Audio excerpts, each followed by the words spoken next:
باللہ من الشیطان الرجیم بسم اللہ الرحمن الرحیم الف لام را تلک آیات الکتاب وقرآن مبین۔ سورت کا نام سورۃ الحجر ہے، مکی سورت ہے، نزول کے اعتبار سے اس کا نمبر 54 ہے سورۃ یوسف کے بعد۔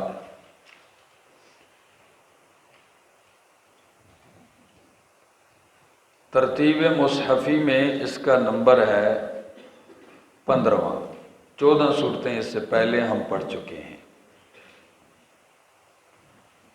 سورہ حجر کا ربط ما قبل سے یہ ہے کہ پہلی صورت میں ترغیب فی التبلیغ کا بیان تھا،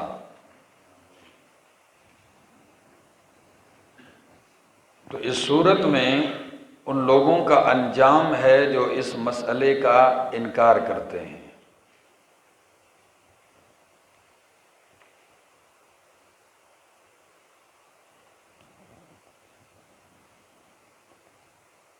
پہلی صورت میں قیامت کا بیان ہوا، تو اس صورت میں ان لوگوں کی حسرت کا بیان ہے جنہوں نے قیامت کی تیاری نہیں کی۔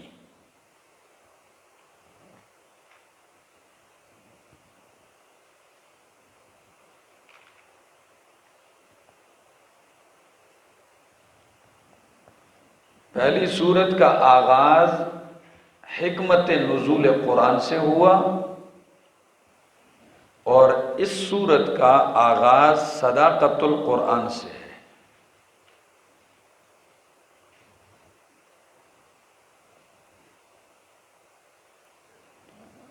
پہلی صورت میں آیت نمبر 46 میں ذکر کیا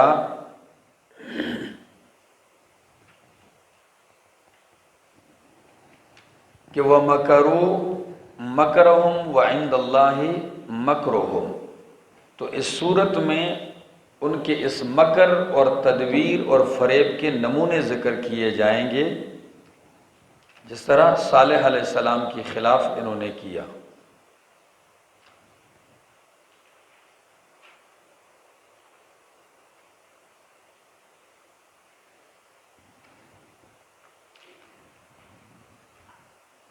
یہ صورت ممتاز ہے مجرمین کے افسوس کے ساتھ جو قیامت والے دن وہ کریں گے۔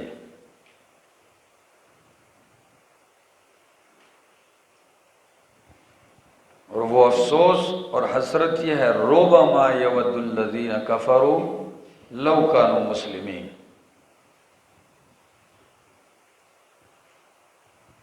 یہ صورت ممتاز ہے ابو الجن اور ابو الانس کی تخلیق کے بیان کے ساتھ، کہ جن کو کیسے پیدا کیا اور انسان کو کیسے پیدا کیا۔ ابو الجن جنت کے باپ، اور ابو الانس آدم علیہ السلام۔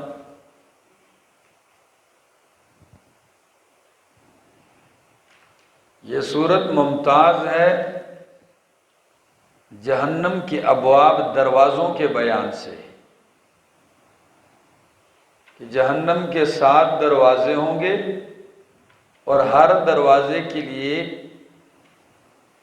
منکرین کفار کا ایک خاص طبقہ ہے، وہ اس سے داخل ہوگا۔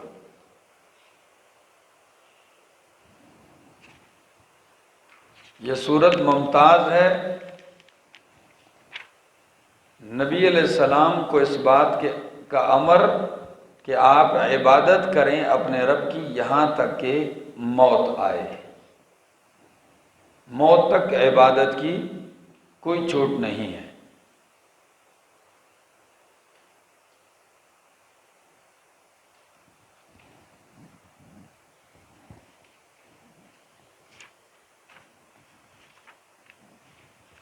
سورت کا دعویٰ ہے تخویف المجرمین،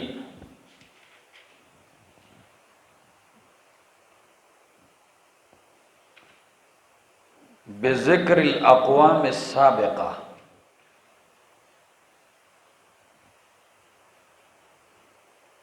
تخویف المجرمین بذکر الاقوام السابقہ، مجرموں کو ڈر سنایا گیا ہے، تخویف سنائی گئی ہے۔ کس طریقے سے؟ سابقہ اقوام کے ذریعے سے۔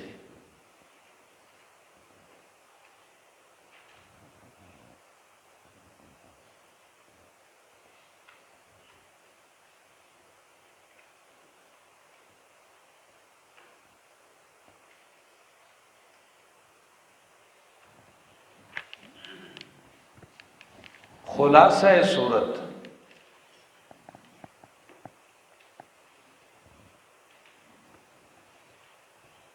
یہ سورت 3 حصوں پر مشتمل ہے۔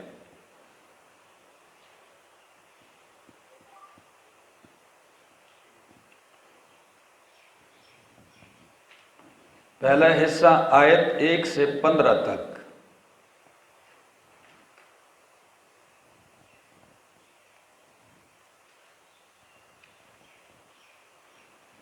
اس میں اشارہ ہے اقوام سابقہ کی طرف، ان کے واقعات کی طرف۔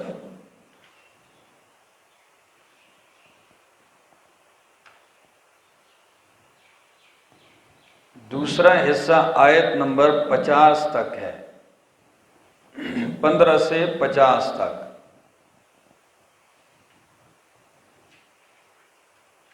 اس میں ادلہ عقلیہ ہیں توحید پر۔ تیسرا حصہ آخر سورت تک، 50 سے سورت کے آخر تک،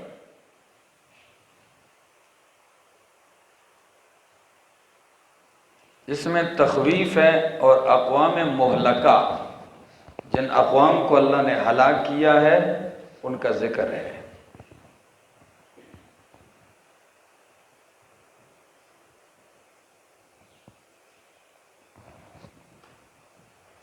آئیے اپنے سبق کی طرف۔ الف لام را تلک آیات الکتاب وقرآن مبین۔ الف لام را، اس کا معنی اور مراد اللہ ہی جانتے ہیں۔ ہاں، کچھ مفسرین نے لکھا ہے کہ یہ اس جملے کا مخفف ہے، ان اللہ ارا۔ کیا؟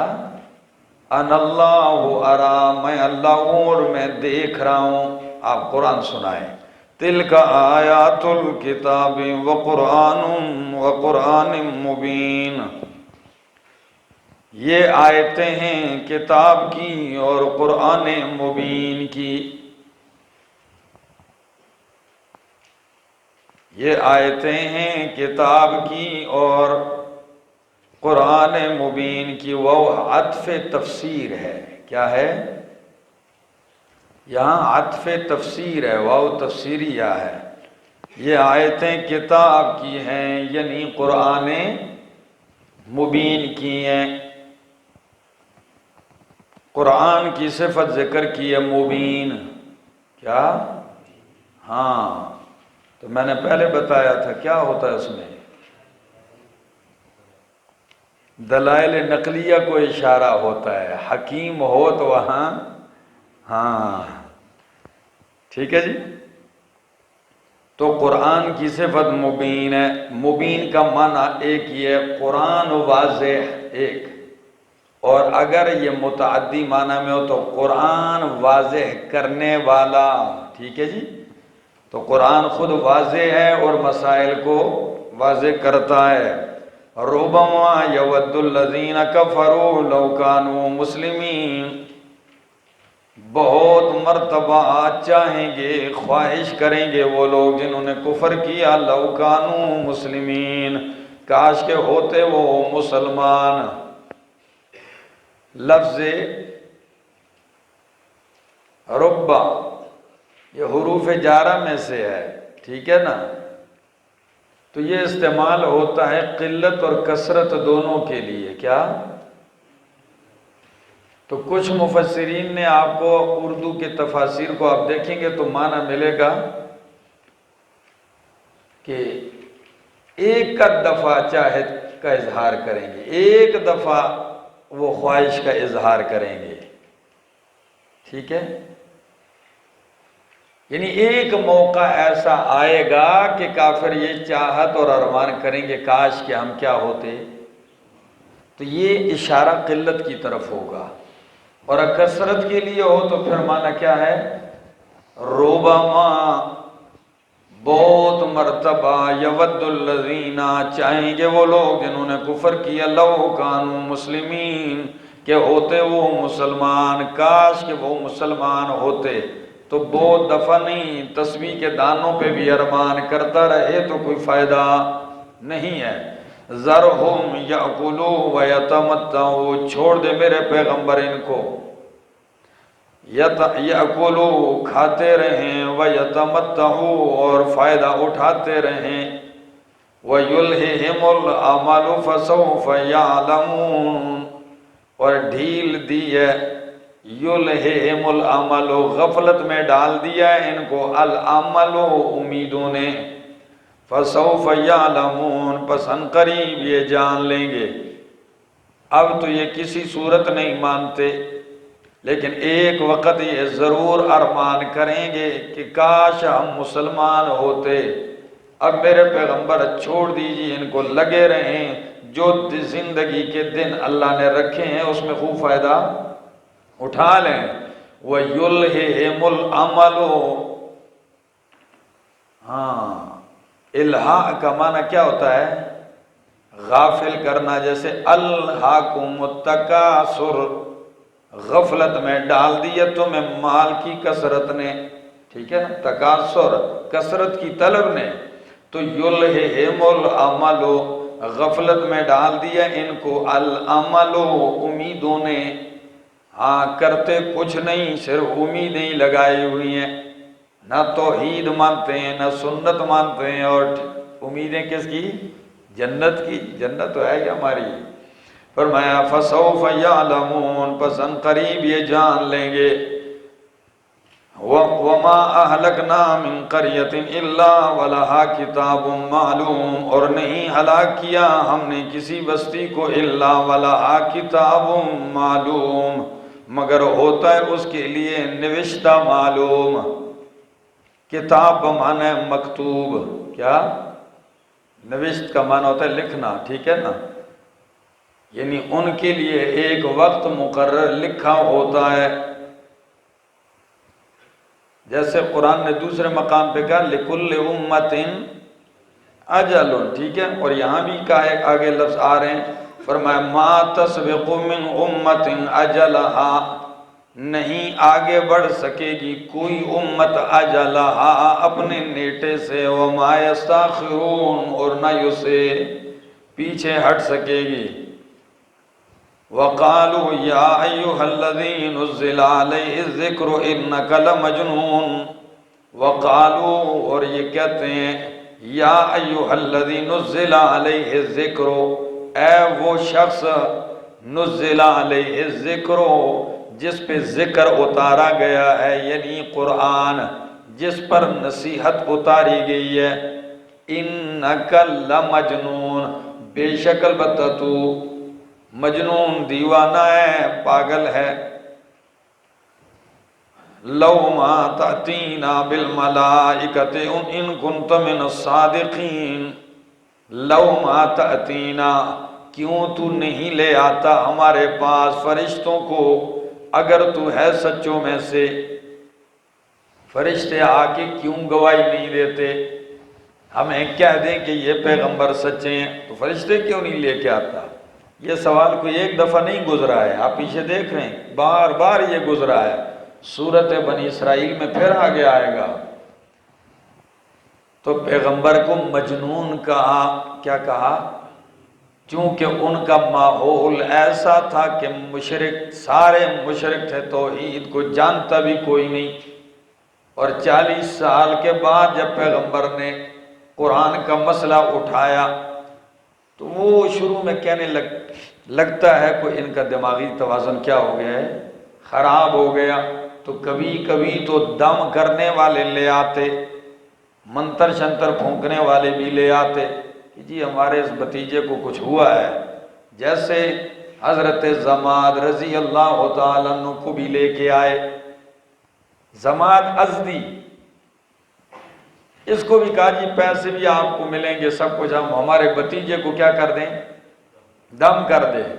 تو جب یہ آیا نبی علیہ السلام کے پاس تو نبی علیہ السلام سے کہنے لگا ہاتھ آگے کیجئے، نبی علیہ السلام نے فرمایا یہ لو کیا ہے، تو کہنے لگا انی لارقی، انی لارقی، میں دم ڈالتا ہوں اور میرا دم بڑا اثر کرتا ہے، بڑے لوگ ٹھیک ہوئے ہیں، پیسے لیتا ہوں آپ سے کچھ نہیں لوں گا، ٹھیک ہے نا، پر آپ کو دم کروں گا۔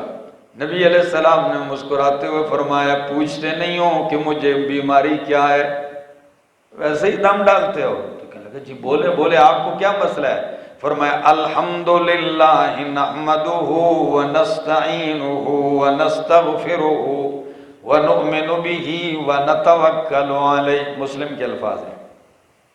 جب آپ پڑھنے لگے تو زماد کہنے لگا اعد علی ہؤلاء الکلمات، یہ کلمات دوبارہ پڑھیے۔ نبی علیہ السلام نے دوبارہ پڑھی، فرمایا اعد علی، 12 پڑھیے۔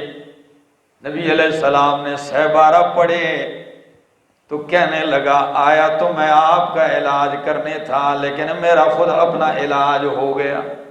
کلمہ پڑھائیے مجھے، میں نے کاہنوں کا، شاعروں کا، پاگلوں دیوانوں کا کلام بھی سنا، اللہ کی قسم ما ہوا من کلام الجن، یہ نہ کسی جن کا کلام ہے، ٹھیک ہے، ولا ہوا من الشعر ولا من السحر، نہ یہ جادوگر کا کلام ہے نہ کوئی شاعری ہے، یہ تو صداقت ہے۔ تو یہ کہتے تھے یا ایھا الذی نزل علیہ الذکر انک لمجنون، اور سورہ قلم میں کیا فرمایا، نون والقلم وما یسطرون ما انت بنعمت ربک بمجنون، آپ اپنے رب کے فضل سے مجنون۔ میں کہتا ہوں اللہ فرماتے کتنی بڑی تسلی ہے جی، ما انت بنعمت ربک بمجنون، آپ پر تو رب نے قرآن والی نعمت کی ہے، اور جس کو رب قرآن عطا کر دے وہ مجنون نہیں ہوتا۔ ہاں بلکہ مجنون تو آپ کے پاس آتے ہیں تو وہ بھی کائنات کے سیانے بن جائیں۔ فرمایا لو ما تأتینا بالملائکۃ ان کنت من الصادقین، کیوں تو نہیں لے آتا ہمارے پاس فرشتے اگر تو سچوں میں سے، ما ننزل الملائکۃ الا بالحق، جواب ہے ان کے جملے کا کہ فرشتے کیوں نہیں آتے، تو جواب ما ننزل الملائکۃ الا بالحق، نہیں اتارتے ہم فرشتے مگر حق کے ساتھ، یعنی عذاب کے ساتھ۔ حق سے مراد کیا ہے؟ ہاں فیصلہ، جب فرشتہ تو ہم اس وقت اتارتے ہیں جب قوم کو تباہ کرنا مقصد ہوتا ہے۔ وَمَا كَانُوا إِذًا مُنظَرِينَ، اور نہیں ہوتے وہ لوگ اس وقت مہلت دیے ہوئے، فرشتہ جب آتا ہے تو پھر مہلت نہیں ملتی، اس لیے ظالموں کچھ ہوشیار بن جاؤ، رب تمہیں مہلت دے رہا ہے سوچنے کی، تدبر، غور کرنے کی، اور تم فرشتوں کے مطالبے کرتے ہو۔ تو فرشتہ تو جب آیا ہے تو پھر صفایا ہی کیا ہے اس نے۔ آگے اِنَّا نَحْنُ نَزَّلْنَا الذِّكْرَ وَإِنَّا لَهُ لَحَافِظُونَ، اِنَّا نَحْنُ نَزَّلْنَا الذِّكْرَ، بے شک ہم نے اتارا ہے، ہم ہی نے اتارا ہے، الذکر، کس کو؟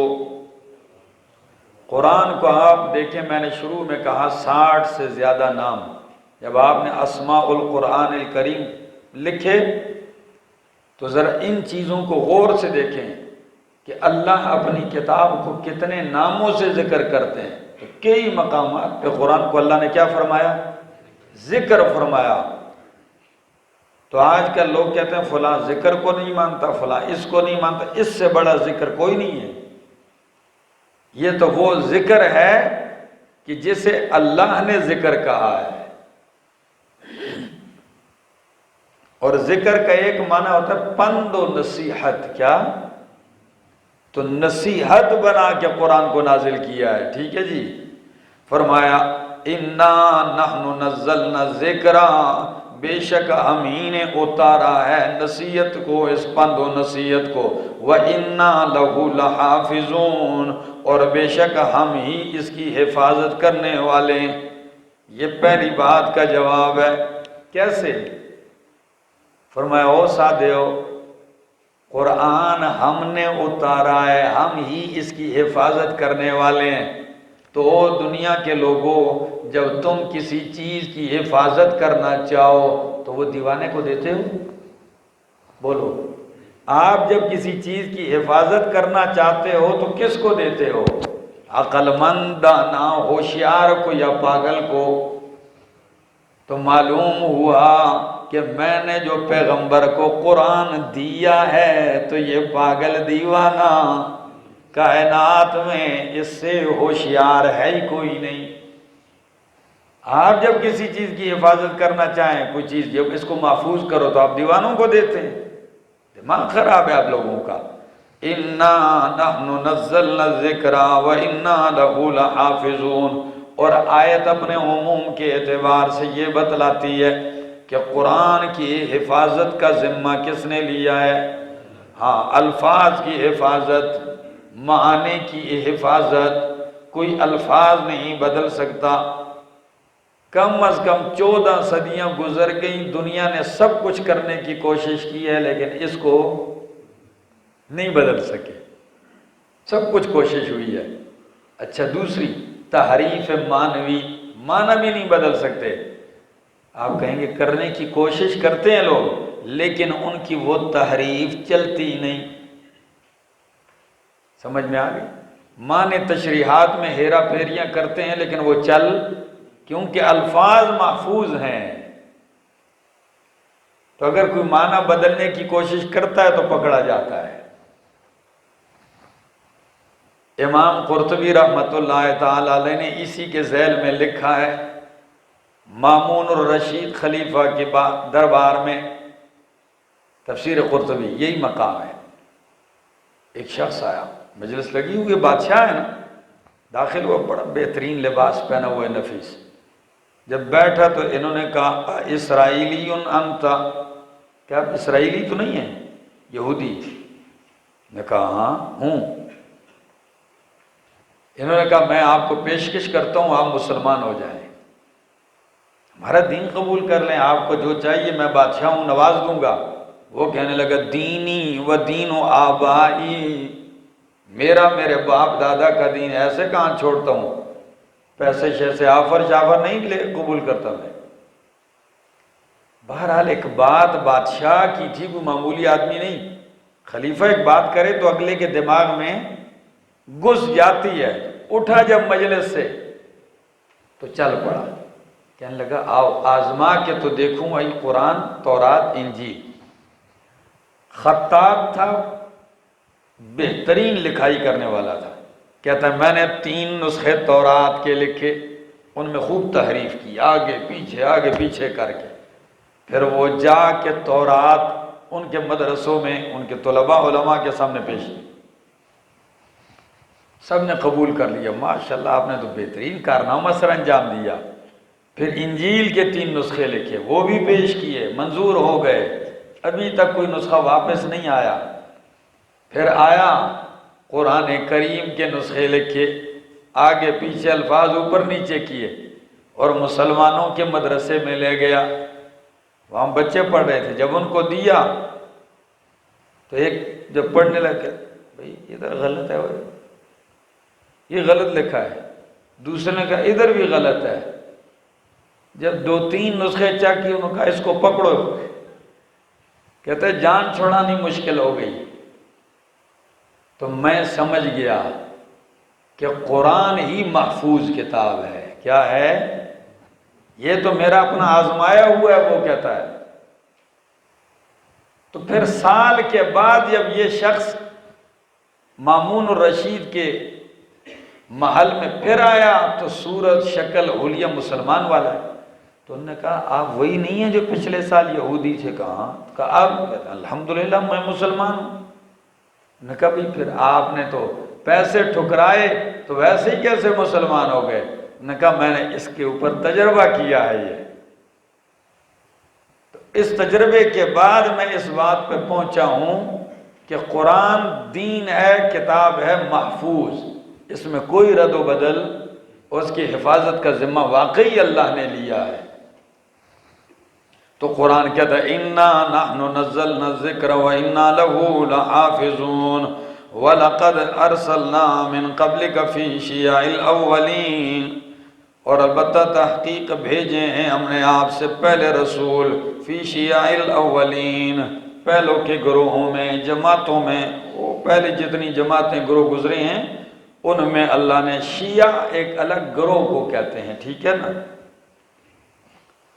وَمَا يَأْتِيهِم مِّن رَّسُولٍ، اور نہیں آیا ان کے پاس مِّن رَّسُولٍ کوئی رسول، إِلَّا كَانُوا بِهِ يَسْتَهْزِئُونَ مگر تھے وہ اس کے ساتھ یستہزئون استہزاء مذاق کرتے، كَذَلِكَ نَسْلُكُهُ فِي قُلُوبِ الْمُجْرِمِينَ اسی طرح یہ انکار، یہ استہزاء چلاتے ہیں ہم مجرموں کے دلوں میں۔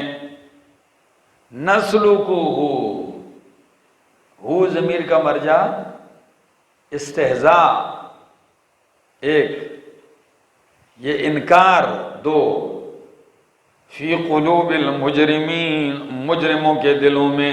آگے ایمان نہیں لاتے وہ اس پر، لا یؤمنون بہ ایمان نہیں لائیں گے اس پر، وقد خلت سنت الاولین تحقیق گزر چکے ہیں طریقے پہلے لوگوں کے۔ کون سے طریقے؟ یعنی ان کو عذاب دینے کے طریقے گزر چکے ہیں۔ اگر لا یؤمنون بہ یہ ایمان نہیں لاتے اس پر تو اس سے پہلے انکار کرنے والوں کے ساتھ جو ہم نے انجام کیا وہ طریقے گزر چکے ہیں۔ آگے وَلَوْ فَتَحْنَا عَلَيْهِمْ بَابًا مِّنَ السَّمَاءِ فَظَلُّوا فِيهِ يَعْرُجُونَ، فرمایا وَلَوْ فَتَحْنَا عَلَيْهِمْ بَابًا مِّنَ السَّمَاءِ اگر کھول دیں ہم ان کے اوپر دروازہ آسمان سے، فَظَلُّوا فِيهِ يَعْرُجُونَ پس شروع ہو جائیں یہ اس میں چڑھتے رہیں۔ اصل میں ایک ہوتا ہے باتا، ایک ہوتا ہے ظلہ۔ باتا رات کے اندر گھومنے کو کہتے ہیں، رات گزارنا، ٹھیک ہے نا، اور ظلہ دن کرنا، تو مطلب ہے رات کو بھی نہیں، دن کے اجالے میں یہ آسمان کے اندر یعرجون چڑھیں۔ اچھا عروج سے ہے چڑھیں، لقالو تو البتہ کہیں گے انما سکرت ابصارنا بے شک نظر بندی کی گئی ہے ہماری، سکرت بند کر دی گئی ہیں، ابصارنا ہماری آنکھیں۔ چڑھ کے بھی کہیں گے بھائی چڑھے نہیں ہیں ہم، یہ کیا کی گئی ہے؟ ہماری نظر بندی ہو گئی ہے۔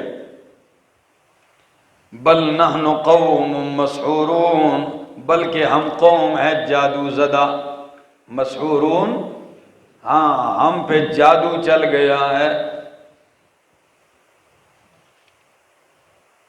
اس سے آگے اور بدبختی کیا ہوگی کہ اگر یہ آسمان کے دروازہ کھول دیا جائے اور دن میں یہ اوپر چڑھتے رہیں، خود اوپر جا کے بھی دیکھیں اور پھر نیچے آئیں، تو یہ کہیں پتہ نہیں سچ مچ سے آئے ہیں یا نظر بندی تو نہیں ہے، یا پھر کہیں گے اگر سچ مچ کے بھی آئے ہیں تو یہ جادو ہے۔ کیا ہے؟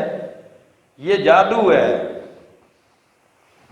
وَلَقَدْ جَعَلْنَا فِي السَّمَاءِ بُرُوجًا اور البتہ تحقیق یہ آیتیں کئی دفعہ گزر چکی ہیں، ٹھیک ہے نا، یعنی اس کا مضمون کہ اگر ہم فرشتے بھی اتار دیں، مردے بھی بول پڑیں، پہاڑ بھی چل جائیں، زمین کے بھی ٹکڑے ہو جائیں، ہر چیز بول پڑے تو یہ پھر بھی ماننے کو تیار نہیں ہے۔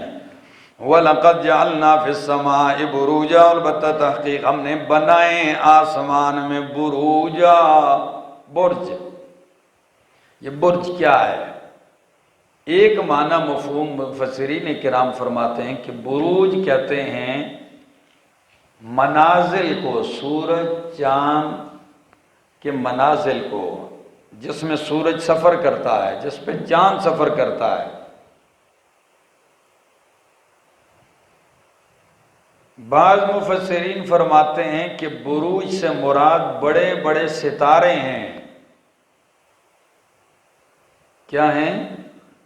وَالسَّمَاءِ ذَاتِ الْبُرُوجِ، قسم ہے برجوں والے آسمان کی۔ تبارک الذی جعل فی السماء بروجا وجعل فیہا سراجا وقمرا منیرا، برکتوں والی ہے وہ ذات جس نے آسمان میں برج بنائے، ٹھیک ہے نا، بڑے بڑے ستارے۔ آگے وَزَيَّنَّاهَا، اور مزین کیا ہے آسمان کو، ہاں اس آسمان کو، لِلنَّاظِرِينَ، دیکھنے والوں کے لیے۔ ہاں آسمان کو ستاروں سے کیا کر دیا؟ رات کو دیکھو کتنا خوبصورت لگتا ہے ستاروں سے، کتنا مزین ہے۔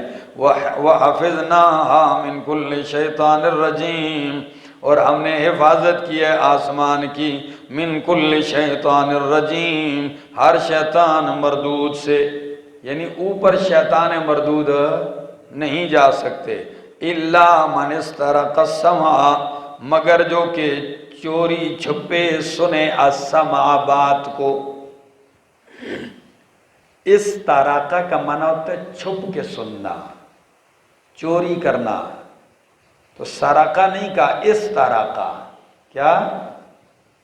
ہاں السمع، بات کو، یعنی چھپ کے کان لگائے، بات چرانے کے لیے کوئی کیا کرے؟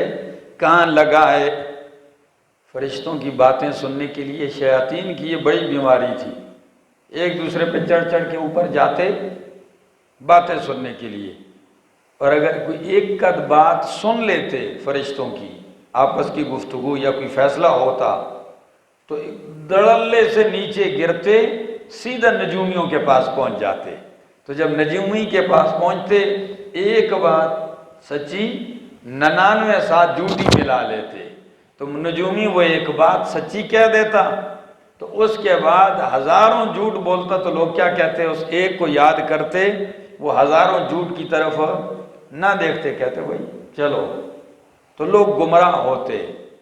لیکن قرآن کریم کے نزول کے لیے اللہ نے خاص حفاظت فرمائی ہے، ٹھیک ہے نا، شیاطین کا داخلہ اوپر بند کیا ہے۔ تو فرمایا جو چوری چھپے کان لگاتا ہے جانے کے لیے، تو کیا ہوتا ہے؟ فَأَتْبَعَهُ شِهَابٌ مُبِينٌ، پس پیچھے لگتا ہے اس کے شہاب مبین، بڑکتا ہوا شعلہ، شہاب شعلے کو کہتے ہیں۔ مبین کا معنی یہاں بڑکتا ہوا، نمایاں، واضح۔ تو نمایاں تب ہی ہوتا ہے جب وہ کیا ہو رہا ہوتا ہے؟ بڑک رہا ہوتا ہے۔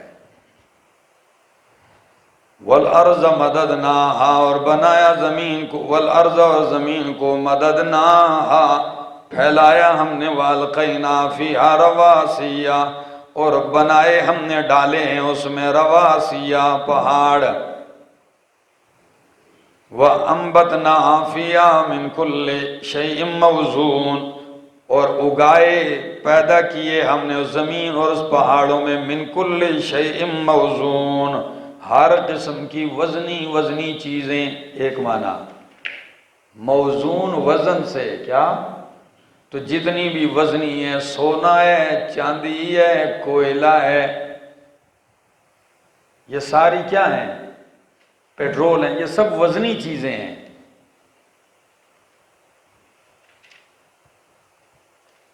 دوسرا معنی موزون کا معنی ہوتا ہے اندازہ، کیا؟ تو اب معنی ہوگا وَأَنبَتْنَا فِيهَا مِنْ كُلِّ شَيْءٍ مَوْزُونٍ، اور ہم نے پیدا کیے، اگائے پہاڑوں اور زمین میں ہر چیز موزون، اندازے سے، ہر چیز اندازے کے مطابق کیا کی ہے؟ پیدا کی ہے۔ وَجَعَلْنَا لَكُمْ فِيهَا مَعَائِشَ، اور بنایا ہم نے تمہارے لیے اس زمین میں، پہاڑوں میں، معائشہ، اسباب زندگی، معیشت کے اسباب، کیا؟ ہاں، جاؤ زندگی گزارنے کے اسباب موجود ہیں۔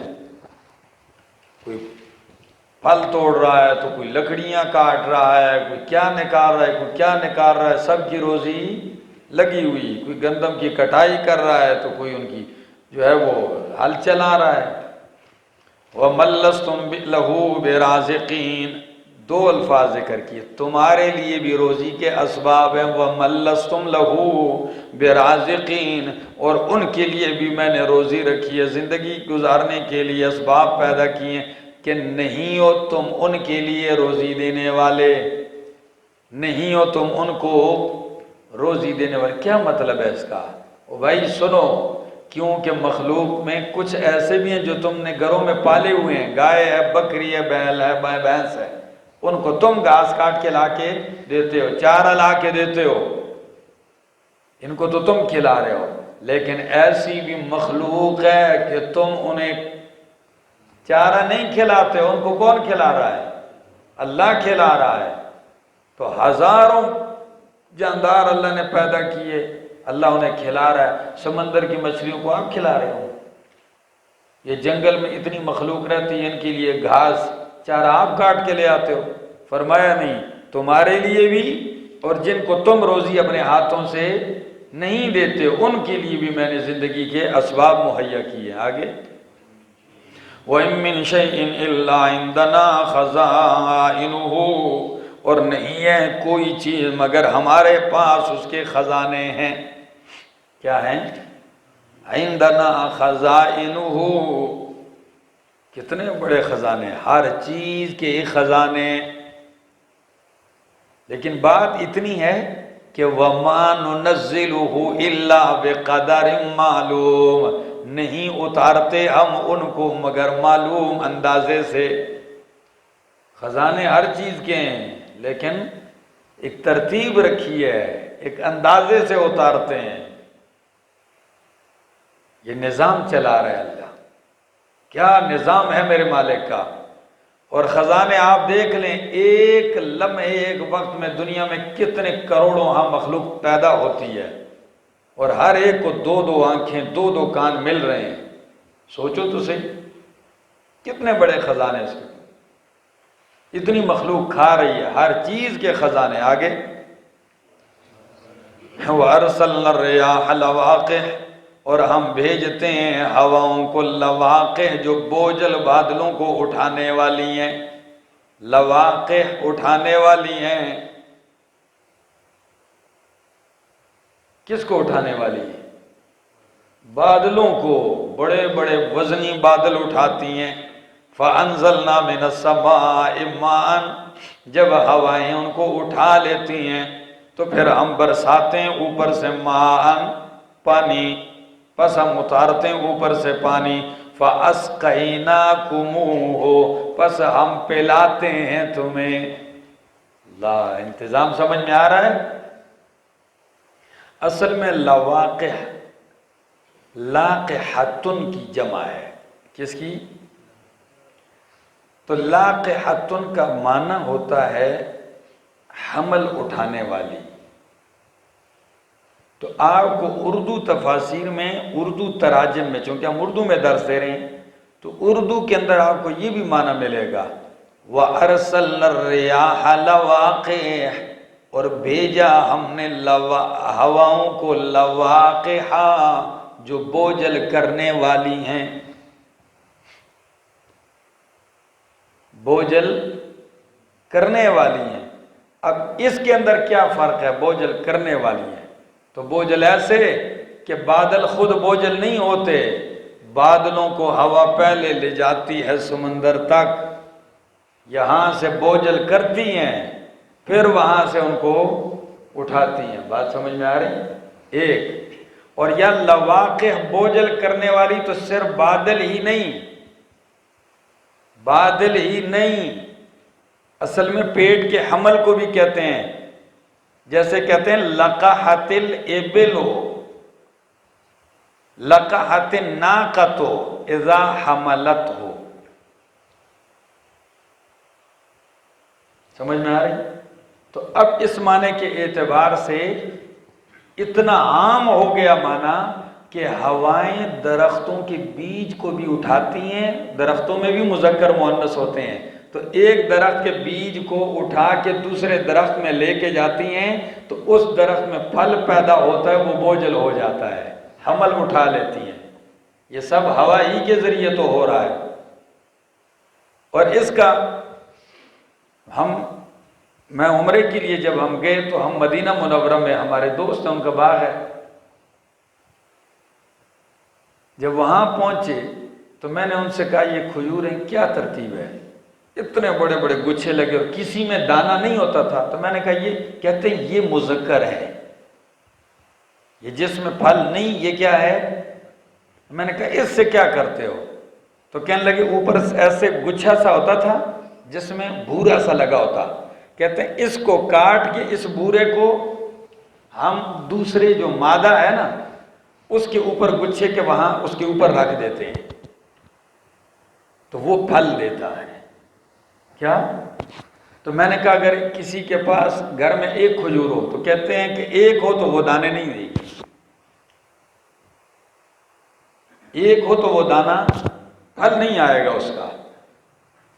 میں نے کہا پھر؟ کہتے ہیں پھر یہ پاؤڈر بازار میں ملتا بھی ہے پیک، جدید دور ہے، تو کہتے ہیں پھر یہ پاؤڈر لے جاؤ اور اس کھجور کے اندر پھینکو تو وہ کیا ہو جائے گا؟ لیکن یہ تو چلو آپ کرتے ہو پھل زیادہ پیدا کرنے کے لیے، لیکن دنیا میں اور جو ہزاروں درخت ہیں ان کے بیج کو دوسری طرف منتقل کون کرتا ہے؟ یہ ہواؤں کے ذریعے۔ کیا؟ ہاں، بیج بھی منتقل ہوتے ہیں، یہ انتظام بھی ہو رہا ہوتا ہے، ٹھیک ہے نا، یہ سب ہوا کرتی ہے۔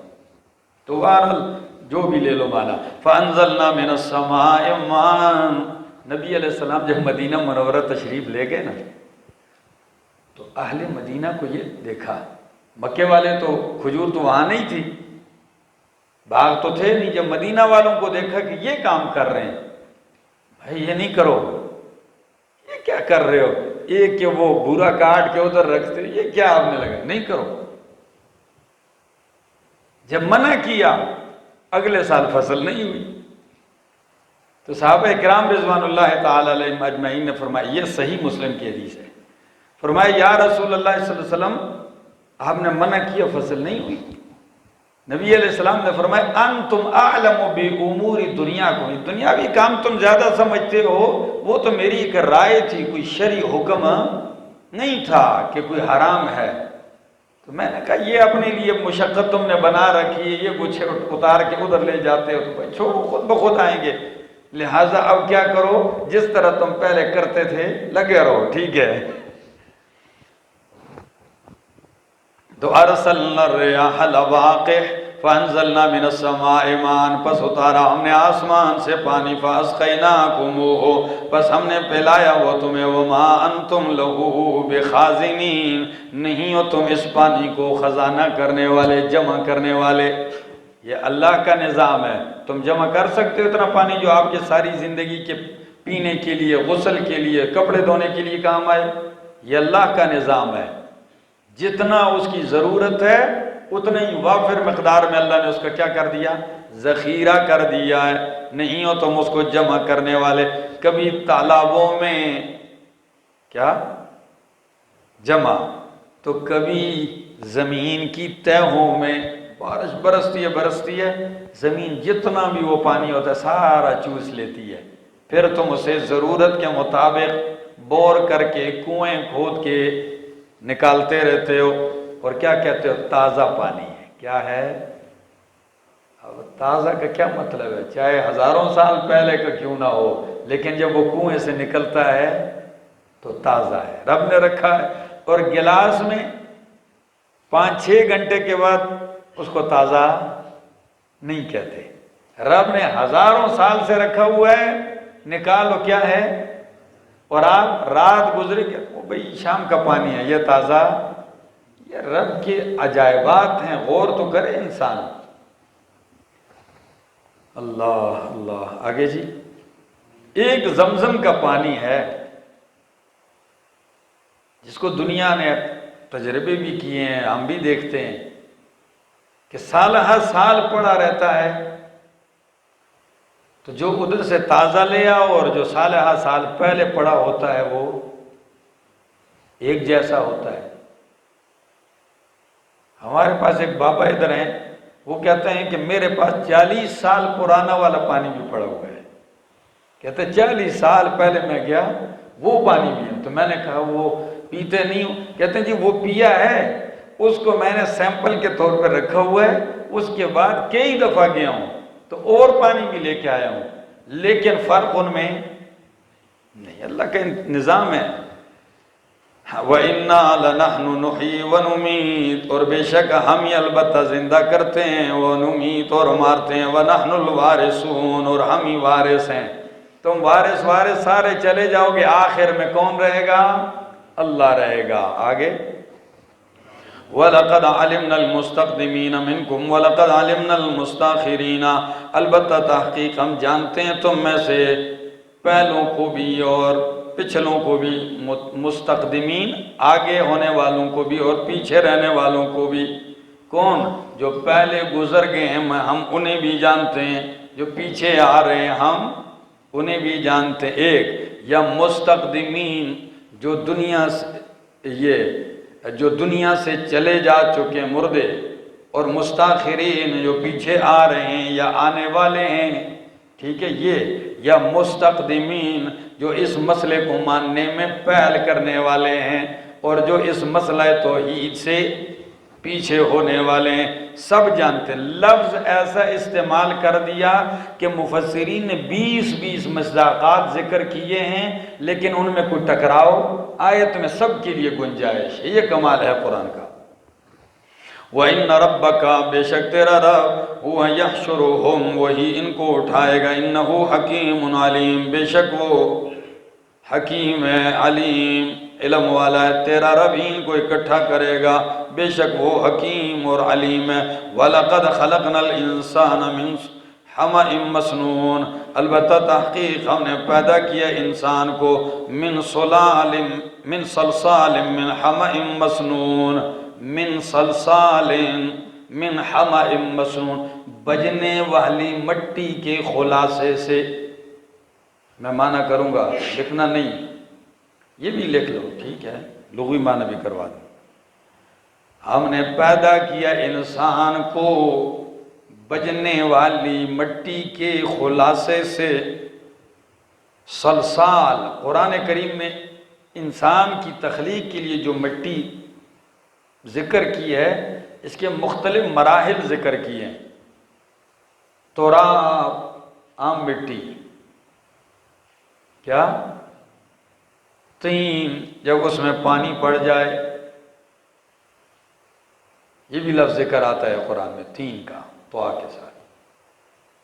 اور پھر جب وہ تھوڑی سی چکنی ہو جائے، چنخلی، سلیخ پکی پیدائش، اس کو کہتے ہیں لازب۔ جب چکناہٹ آ جائے نا چمٹے، تو اس کو کہتے ہیں لازب، من طین لازب، چکنی مٹی۔ اچھا، حمائن، وہ مٹی جس کو پہلے گوندا جائے، کیا کیا جائے؟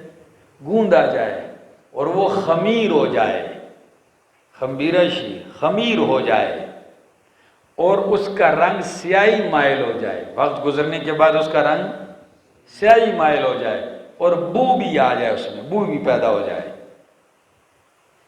گل سڑ جائے۔ گلی سڑی مٹی کو دیکھو، بو بھی آتی ہے اس میں اور سیاہ بھی ہو جاتی ہے۔ اور تیسری چیز مسنون، وہ مٹی کہ جس کو گارا بنانے کے بعد اس پہ کئی سال گزر جائیں، سنا، سال کو کہتے ہیں، سالہ سال گزر جائیں اس پہ۔ تو ہماری اردو میں اتنی طاقت ہے کہ اس کے ترجمہ کریں۔ یہی تو حل ہے، بات مسئلہ ہے کہ عربی اور باقی بولیوں میں، اردو میں ہم لوگ کہتے ہیں جی، جیسے کتے کے لیے مثال ذکر کی اللہ نے، کہ فَمَثَلُهُ كَمَثَلِ الْكَلْبِ إِن تَحْمِلْ عَلَيْهِ يَلْهَثْ، تو یلحس کا ہم معنی کہتے ہیں ہانپنا۔ بھائی ہانپنے میں تو ایک ہی چیز آتی ہے بھائی، صرف سانس لے رہا ہے تیز، لیکن یلحس کا لفظ اردو عربی کا متبادل نہیں ہے، نہ اردو میں نہ پشتو میں، کہ اس میں پورا بدن بھی حرکت کرے، منہ بھی کھلا ہو، زبان بھی باہر ہو اور سانس بھی تیز سے لے۔ تو اس طرح کا ایک لفظ آپ کے پاس ہے اردو میں؟ نہیں ہے۔ تو پھر ہم سمجھانے کے لیے کوشش کرتے ہیں، بس اس کو یہی کہتے ہیں۔ تو اب معنی ہوگا بے شک اذ قال ربک وَلَقَدْ خَلَقْنَا الْإِنسَانَ، البتہ تحقیق پیدا کیا ہے ہم نے انسان کو۔ سلسال کا معنی رہ گیا تھا۔ سلسال اس مٹی کو کہتے ہیں جب خشک ہو جائے تو اس کو ایسے مارو تو وہ بجے، کھن کھناتی، اردو میں کیا معنی کیا؟ بجنے والی، کھن کھناتی۔ اب یہ سلسال دو قسم پر ہے، ایک تو خشک ہو جائے، وہ خشک ہو جائے جس کو آگ میں خشک کیا جاتا ہے، جیسے گڑا وغیرہ، مٹکا، تو وہ آگ میں، اس کو کہتے ہیں فخار۔ کیا؟ لیکن چونکہ انسان کی مٹی کو آگ میں نہیں پکایا گیا، اس لیے قرآن نے سورہ الرحمن میں فرمایا کل فخار، فخار نہیں، کیا؟ کل فخار، خشک ہے لیکن آگ میں خشک نہیں ہوا۔ ٹھیک ہے جی؟ تو معنی سنیے، وَلَقَدْ خَلَقْنَا الْإِنسَانَ، البتہ تحقیق ہم نے پیدا کیا انسان یعنی اصل انسان آدم علیہ السلام کو، من صلصال، بجنے والی مٹی سے، من حمأ، گلی سڑی ہوئی مٹی سے، مسنون، جس پہ کئی سال گزرے ہوں۔ ٹھیک ہے؟ تو اب ان کو اکٹھا کر کے ہم کہتے ہیں من صلصال من حمأ مسنون، پیدا کیا انسان کو بجنے والی مٹی کے خلاصے سے۔ او بھائی سمجھا؟ اور یہ لفظ اسی صورت میں 3 مرتبہ انسان کے لیے استعمال کیا گیا، یہ عجیب اصطلاح ہے۔ فرمایا والجان، اور جان کو، جنوں کے باپ کو، خلقنا ہو، ہم نے اس کو پیدا کیا، من قبل، اس سے پہلے، من نار السموم، گرم آگ کی لو سے، گرم آگ، نار السموم،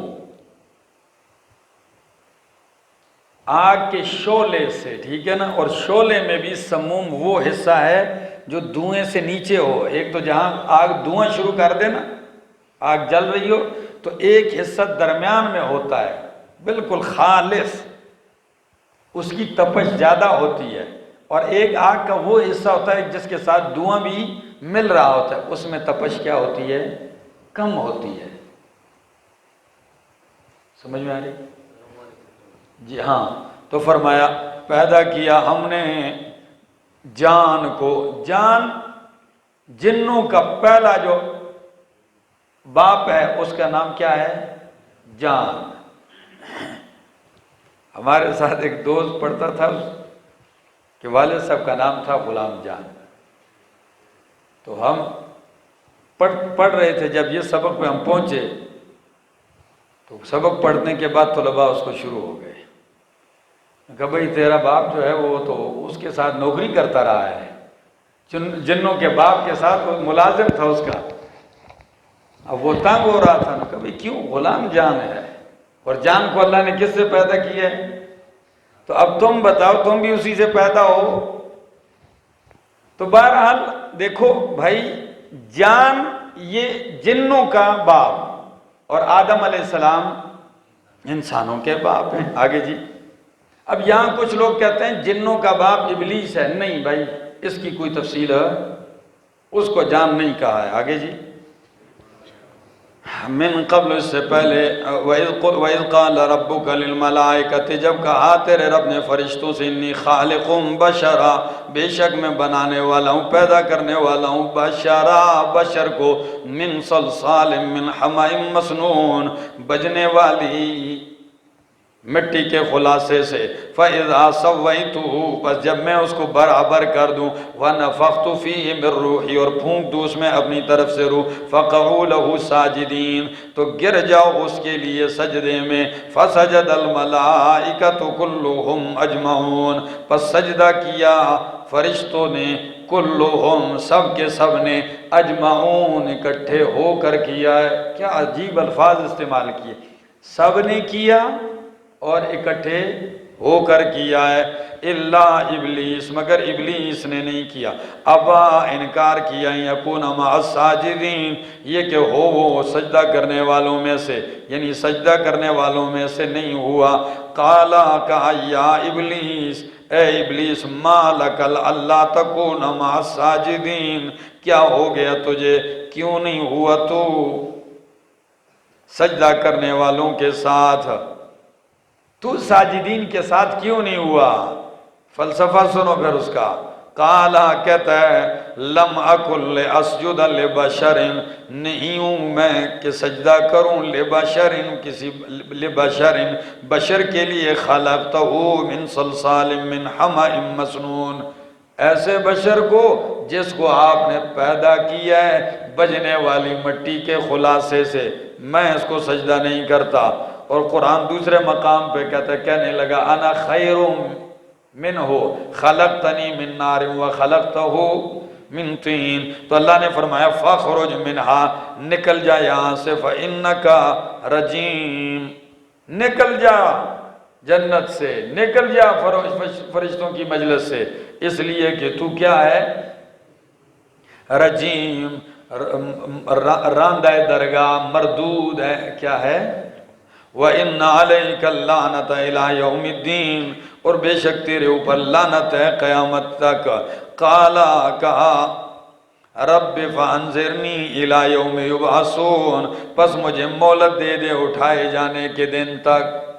ہوشیار کتنا ہے، کدھر تک، اٹھائے جانے کے دن تک مہلت دے دے۔ قالا فرمایا فَإِنَّكَ مِنَ الْمُنظَرِينَ، پس بے شک تو مہلت دیے ہوں میں سے ہے، لیکن کب تک، اِلَىٰ یوم الوقت المعلوم، ایک معلوم دن کے وقت کے تک کے لیے۔ قالا کہنے لگا رب بما اغویتنی، اے رب سبب اس کے، اغویتنی کہ تو نے مجھے گمراہ کیا ہے، لَأُزَيِّنَنَّ لَهُمْ، البتہ میں مزین کروں گا ان کے لیے، دنیا میں ان کے لیے میں مزین کروں گا۔ کیا چیز مزین کروں گا؟ برے کاموں کو، کس کو؟ ہاں، لَأُزَيِّنَنَّ لَهُمْ فِي الْأَرْضِ وَلَأُغْوِيَنَّهُمْ أَجْمَعِينَ، اور البتہ ضرور بضرور گمراہ کروں گا میں سب کو، إِلَّا عِبَادَكَ مِنْهُمُ الْمُخْلَصِينَ، مگر سوائے ان کے جو بندے ہیں تیرے مخلصین، إِلَّا عِبَادَكَ، مگر تیرے وہ بندے، منہم جو ان میں سے ہیں، مخلصین خالص کیے ہوئے، مخلصین نہیں کہا، کیا، مخلصین، جس کو اللہ نے خالص کیا ہوگا وہی بچیں گے۔ میں نے سورہ یوسف میں اس آیت کا حوالہ دیا تھا، یاد ہے؟ ہاں، تو اس کو اس کے حوالے میں لکھ لو۔ آگے جی، قال ھذا صراط علی مستقیم، قال کہا تیرے رب نے، ھذا یہ قرآن، صراط راستہ ہے، علیہ الیہ میری طرف، مستقیم سیدھا،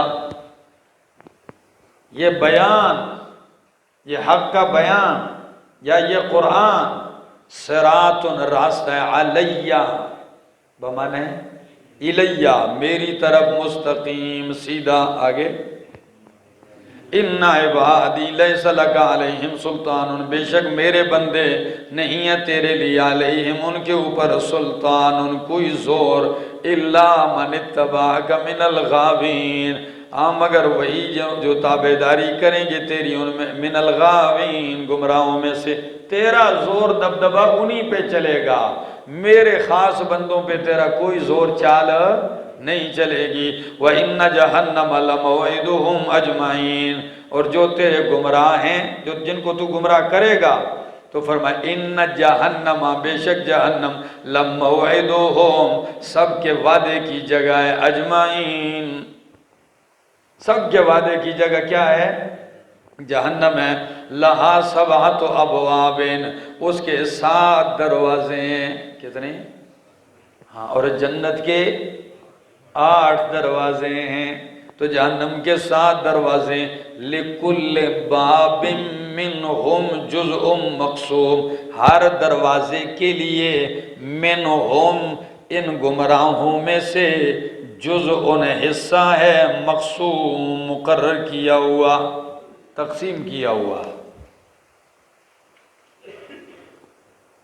معنی سمجھ میں آ گیا؟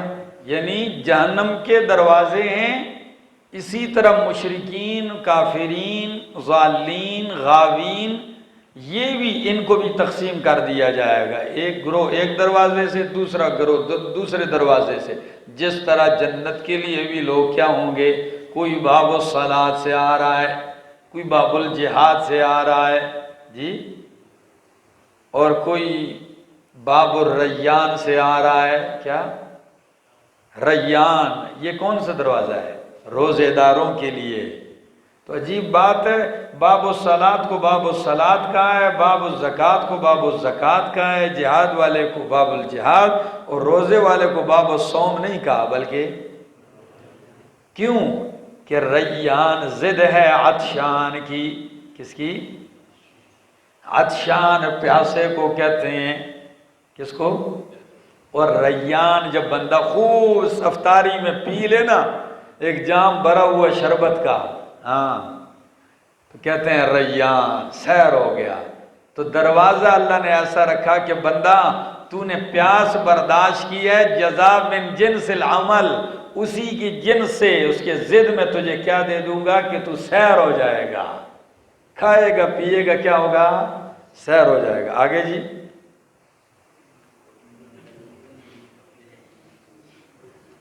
ان المتقین فی جنات وعیون، بے شک متقین پرہیزگار جنات، باغات میں ہوں گے، وعیون، چشموں میں ہوں گے، باغات بھی ہوں، بیچ میں چشمے بھی ہوں، نہریں بھی ہوں، کتنا خوبصورت لگتا ہے۔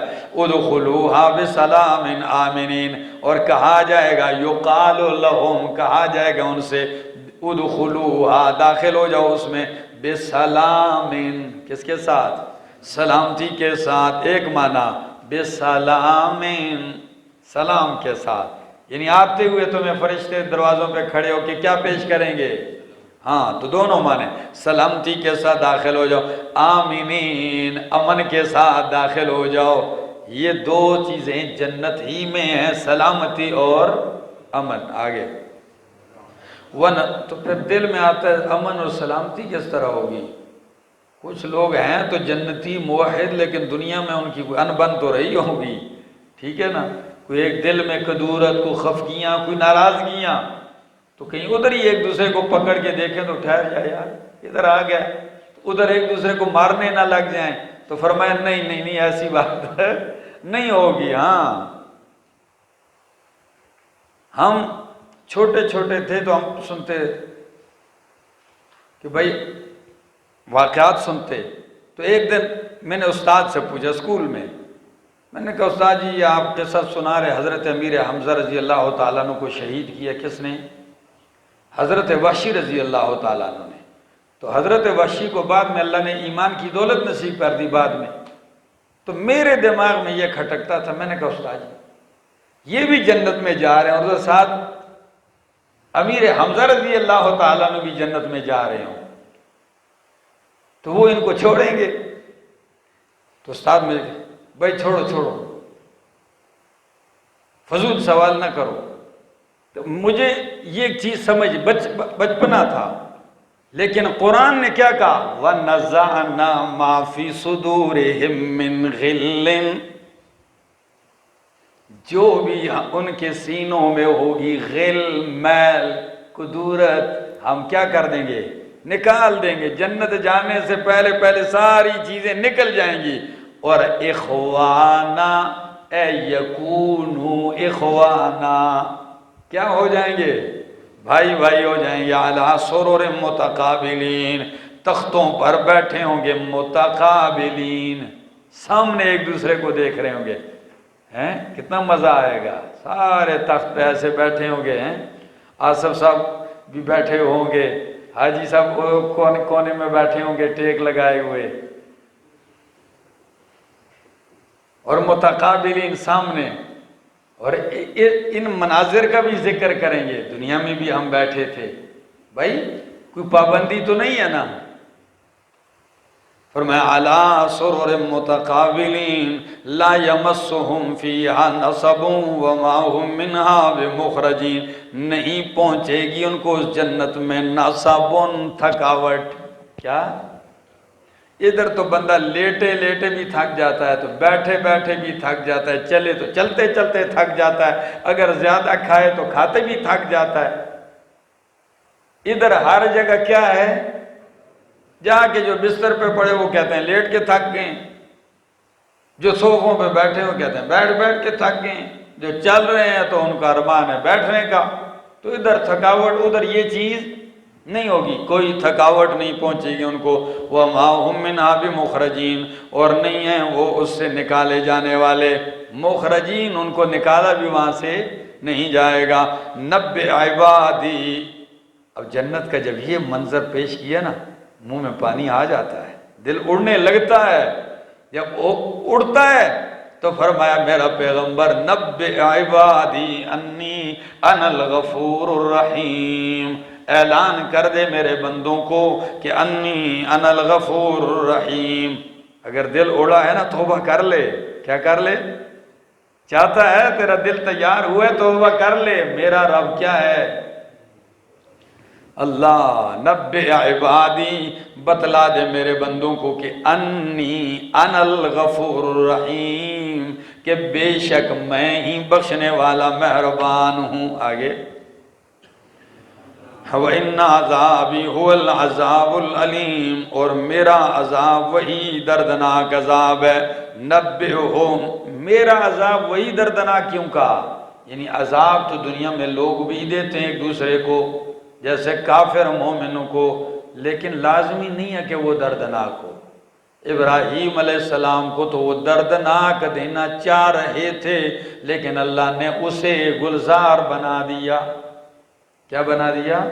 لیکن جب رب دے گا تو پھر اس میں یہ چیز آ سکتی، اس کا امکان نہیں ہے کہ اس میں کوئی صورت بن جائے نرمی کی، نہیں، وہ دردناک ہی ہوگا۔ وَنَبِّئْهُمْ، اور ان کو خبر دے دے، عن ضیف ابراہیم، تو پہلی صورت میں ابراہیم علیہ السلام کا ذکر تھا، اس میں ابراہیم علیہ السلام کے مہمانوں کا ذکر بھی ہے، تو ان کو پہلے کر دیا۔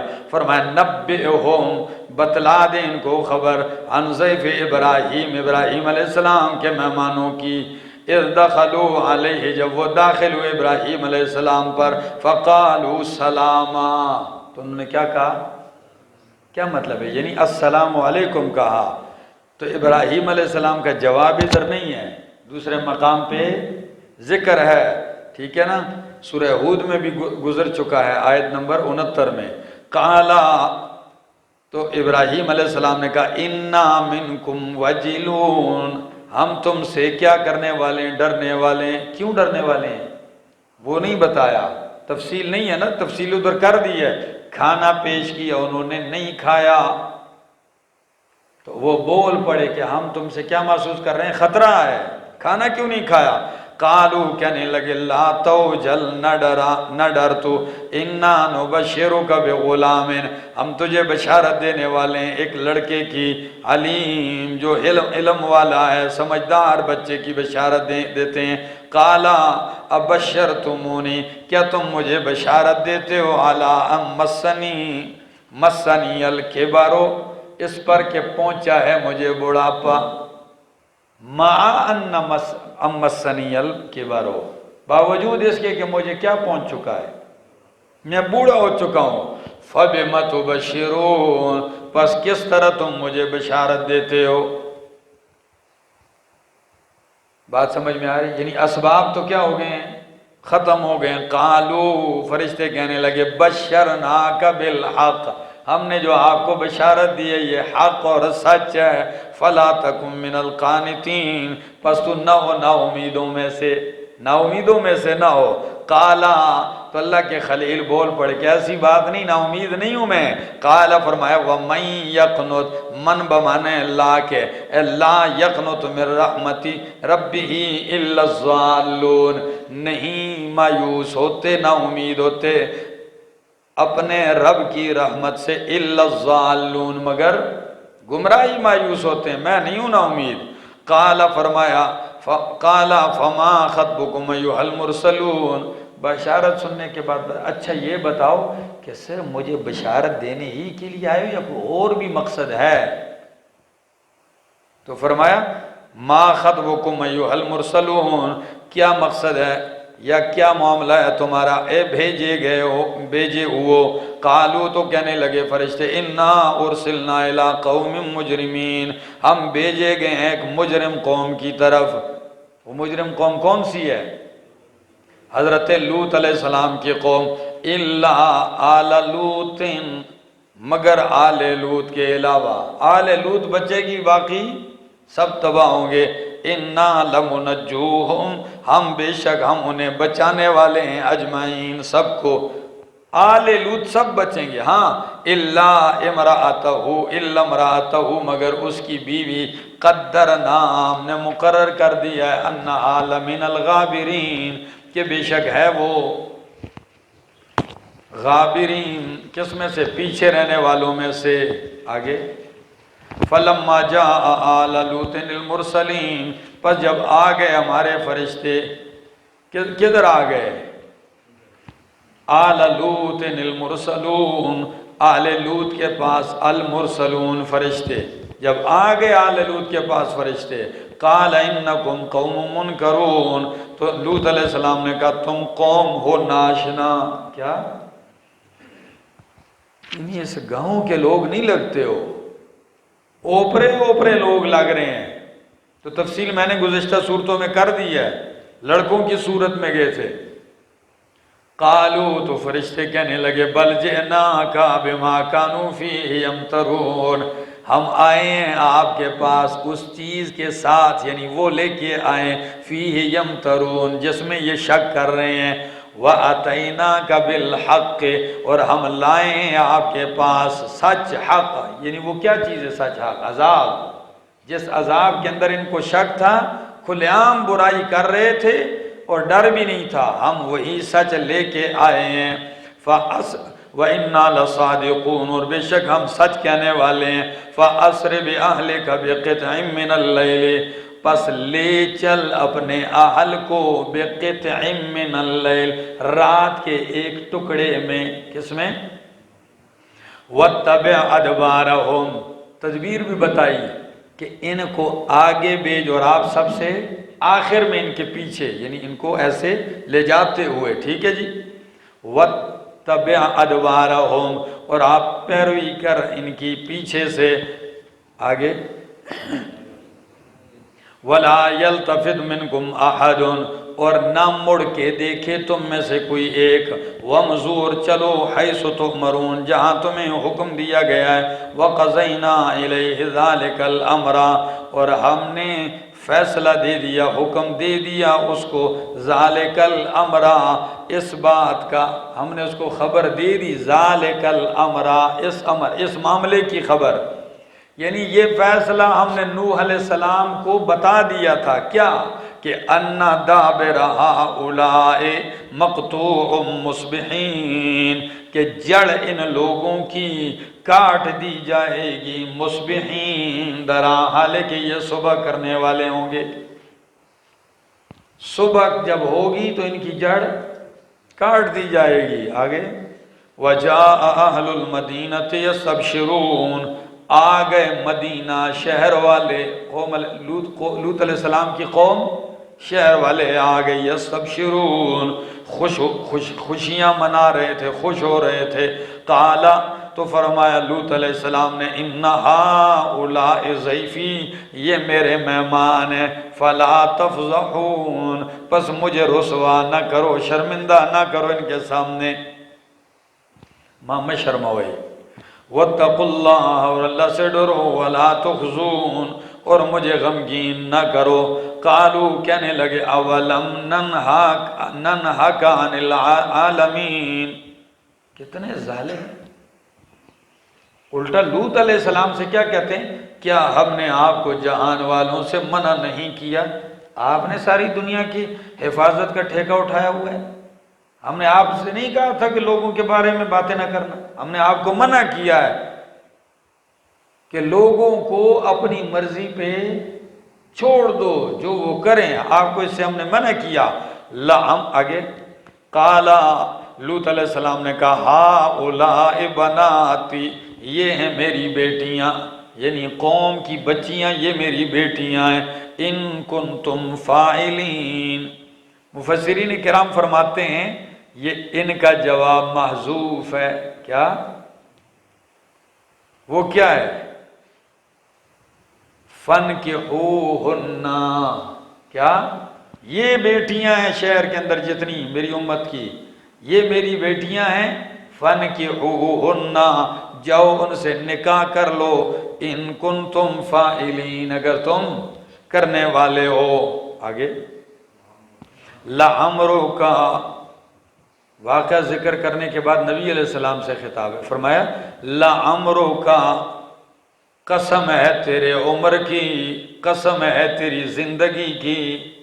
شروع میں جب میں نے اصول آپ کو پڑھائے تو اس میں نے کہا کہ مدعا کو ثابت کرنے کے 4 طریقے ہیں، ٹھیک ہے؟ اس میں ایک الحلف، قسم، اور قسم کتنی قسمیں اس کی میں نے ذکر کی، مختلف قسمیں، 4 قسمیں ذکر کی۔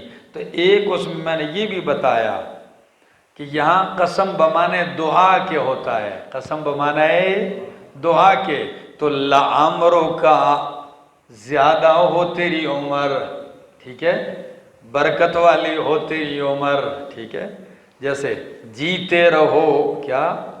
ہاں، لعمرک، تو لعمرک کیوں نہیں کہا؟ لفظ عمر ہے، عمر نہیں ہے۔ جواب سن لو کہ لفظ عمر ہی ہے، لیکن جب قسم میں استعمال ہوتا ہے تو اس پہ عمر بن جاتا ہے، ٹھیک ہو گیا؟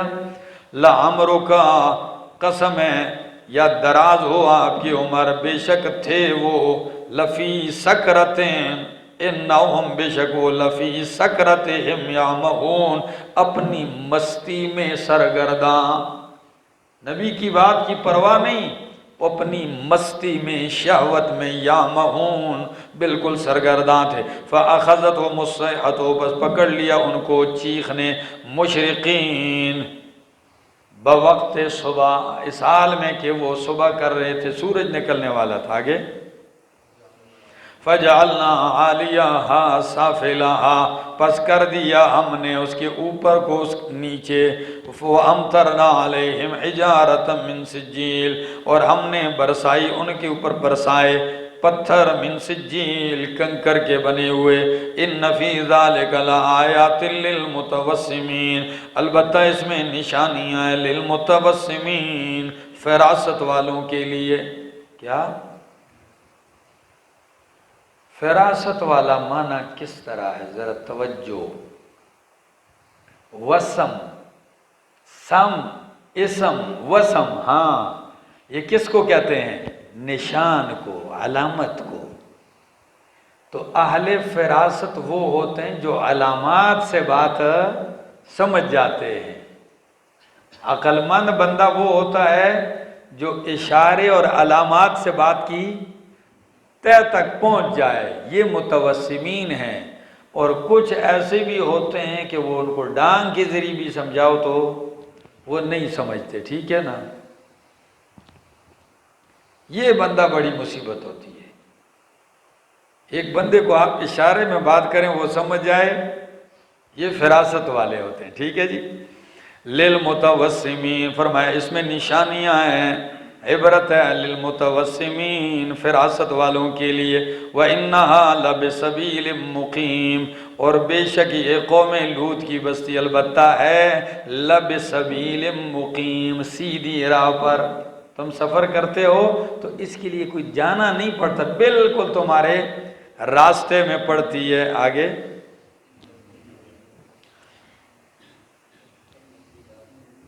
دیکھیں جب یہ شام جاتے تھے نا تو شام کے راستے میں یہ بستی پڑتی تھی اور کہیں اندر جانے کی بھی ضرورت نہیں، بالکل بر لب سڑک. ٹھیک ہے جی، آگے. بے شک اس میں البتہ لآیتان عبرت ہے للمؤمنین، مومنوں کے لیے. وَإِنْ كَانَ أَصْحَابُ الْأَيْكَةِ لَظَالِمِينَ، اور بے شک تھے، ان مخففہ من المثقل ہے، یعنی ان کان اصحاب الایکۃ لمن لظالمین، بے شک تھے اصحاب الایکۃ بند والے. ایک اصحاب الایکۃ جھنڈ والے، جھنڈ والے، جھنڈ جھنڈ.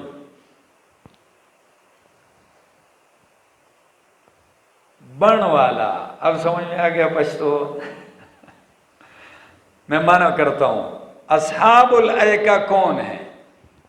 یہ حضرت شعیب علیہ السلام کی قوم ہے.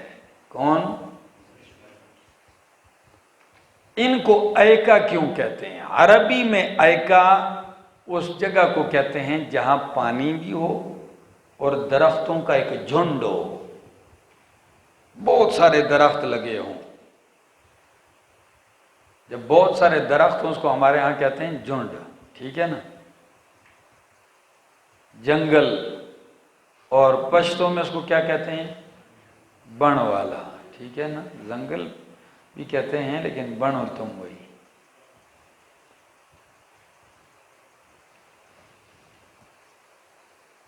یہ شعیب علیہ السلام کی قوم ہے. اب سوال یہ ہے کہ شعیب علیہ السلام کا ذکر دوسرے مقام پہ ہے، وہاں ایکا کا ذکر نہیں ہے. تو مفسرین کرام کی دو رائے ہیں. ایک یہ ہے کہ اصحاب الایکا اور اصحاب مدین یہ ایک ہی ہے، یہ ایک رائے ہے. وَإِلَىٰ مَدْيَنَ أَخَاهُمْ شُعَيْبًا، اور اصحاب ایکا بھی وہی ہیں. دوسرا قول یہ ہے کہ مدین ایک یہ منڈی والے تھے، ایک قوم یہ تھی، اور دوسری قوم یہ ایکا. تو حضرت شعیب علیہ السلام ان دو قوموں کی طرف بھیجے گئے تھے، اور ان کی دلیل یہ ہے کہ ان کے سزاؤں میں بھی قرآن تھوڑا فرق ذکر کرتا ہے. ٹھیک ہے نا؟ جب فرق ذکر کرتا ہے تو یہ دو الگ الگ قومیں ہیں. اور کئی کہتے ہیں کہ قوم ایک ہی تھی، شاخ ذرا الگ تھی. یہ ایک شاخ تھی، دوسری جھنڈ میں رہتے تھے، بس قریبی ہیں دونوں. آگے. فَانْتَقَمْنَا مِنْهُمْ، پس ہم نے ان سے انتقام لیا. وَإِنَّهُمَا، اور بے شک یہ دونوں بستیاں، اوپر قوم لوط کی اور نیچے ایکا، یہ دونوں بستیاں لَبِإِمَامٍ مُبِينٍ، البتہ کس پر ہیں؟ شارع عام پر ہیں. امام واضح راستہ. ٹھیک ہے نا؟ عام راستہ. تو معنی کرتے ہیں مفسرین لب امام مبین، البتہ یہ شارع عام پر، کھلے راستے پر ہے، مین سڑک پر. وَلَقَدْ كَذَّبَ أَصْحَابُ الْحِجْرِ الْمُرْسَلِينَ، اور البتہ تحقیق جھٹلایا حجر والوں نے بھی مرسلین، رسولوں کو. حجر یہ سعودیہ میں بھی آتا ہے، مدائن صالح کے نام سے بھی اس کو یاد کیا جاتا ہے. اس کو، یہ کس کی قوم تھی؟ حجر والے. یہ ایک وادی کا نام ہے. یہ حضرت صالح علیہ السلام کی قوم ہے. کس کی قوم ہے؟ صالح علیہ السلام. اور حجر اس جگہ کو کہتے ہیں، لغوی معنی حجر کا، کہ جس کو پتھروں سے گھیر دیا گیا ہو، پتھروں کے باڑ لگا دی گئی ہو، تو اس کو کیا کہتے ہیں؟ تو واقعی یہ سارے پتھر ہی تو پتھر تھے وہاں، تو گویا کہ وہ پورا علاقہ پتھروں سے گھیرا ہوا تھا. آگے. وَآتَيْنَاهُمْ آیَاتِنَا، دی ہم نے ان کو اپنی نشانیاں، پس تھے وہ اس سے معرضین، اعراض کرنے والے. وَكَانُوا يَنْحِتُونَ مِنَ الْجِبَالِ بُيُوتًا، اور تھے وہ تراشتے من الجبال پہاڑوں سے بیوتاً گھر، آمنین امن کے لیے، کس کے لیے؟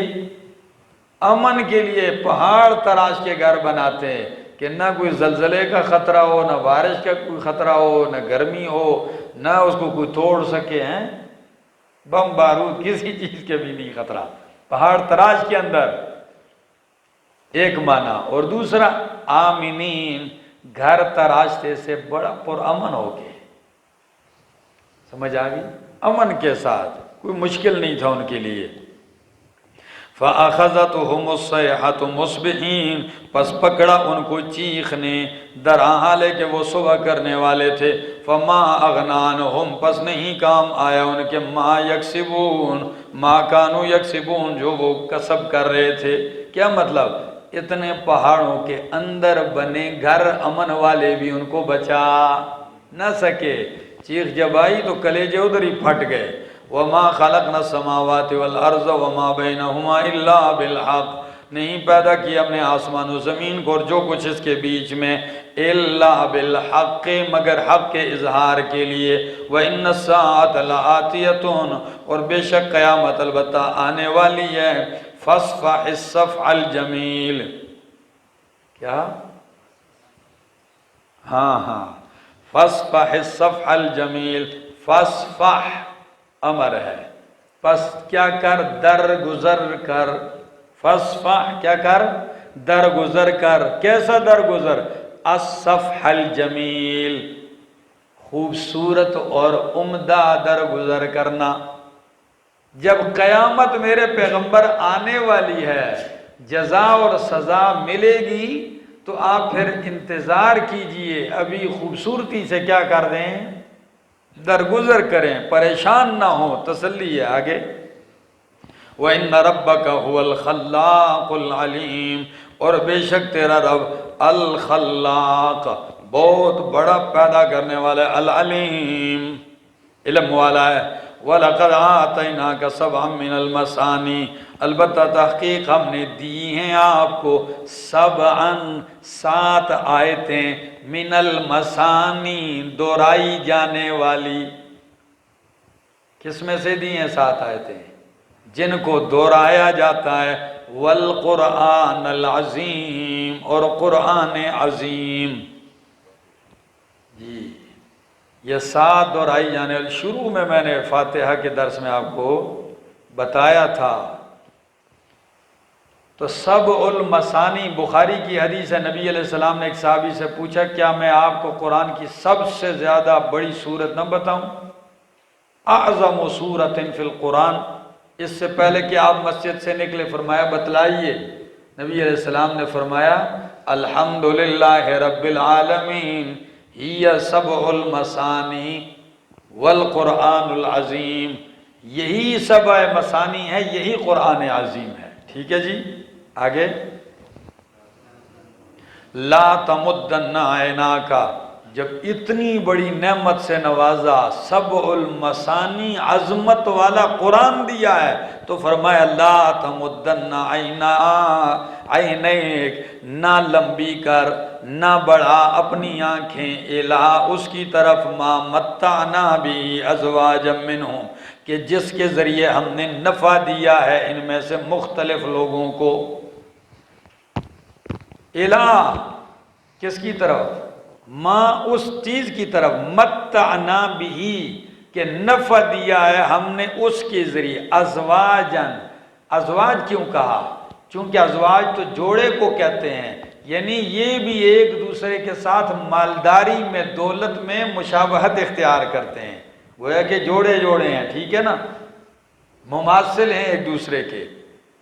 تو معنی ہوگا کہ ہم نے آپ کو قرآن عظیم دیا ہے تو آپ نہ لمبی کریں نگاہیں اپنی، نہ بڑھائیں اپنی نگاہیں طرف اس کے کہ نفع دیا ہے ہم نے اس کی ذریعے، ازواجن مختلف قسم کے لوگوں کو، منہم ان ظالموں میں سے، ولا تحزن علیہم، اور تو غمگین نہ ہو ان پر۔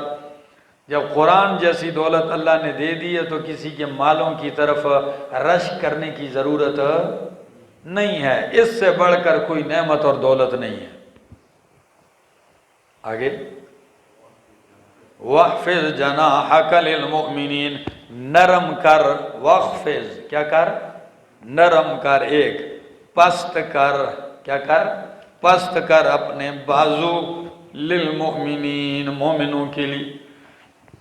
یہ کنایا ہوتا ہے نرمی سے، کس سے؟ جیسے قرآن دوسرے مقام پہ اولاد کو حکم کرتا ہے، بیٹوں کو، وَاخْفِضْ لَهُمَا جَنَاحَ الذُّلِّ مِنَ الرَّحْمَةِ، ٹھیک ہے نا؟ تو کنایا ہے کس سے؟ نرمی کر مومنین سے۔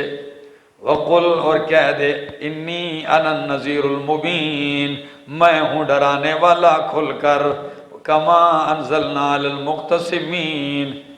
اس کا تعلق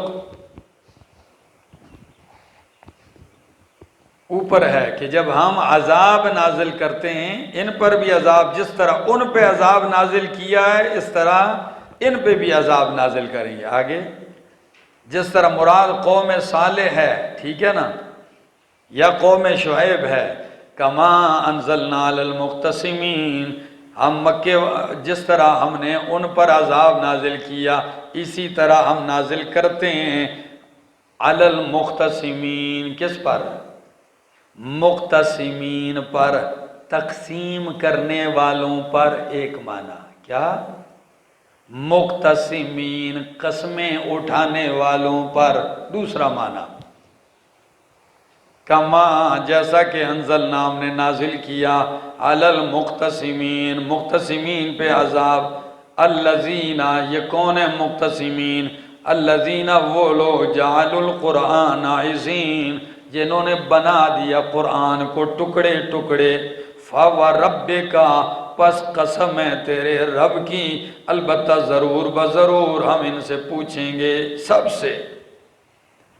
ذرا دیکھو مقتسمین کون ہے؟ مفسرین نے بہت کچھ لکھا ہے، ایک بات کی طرف توجہ،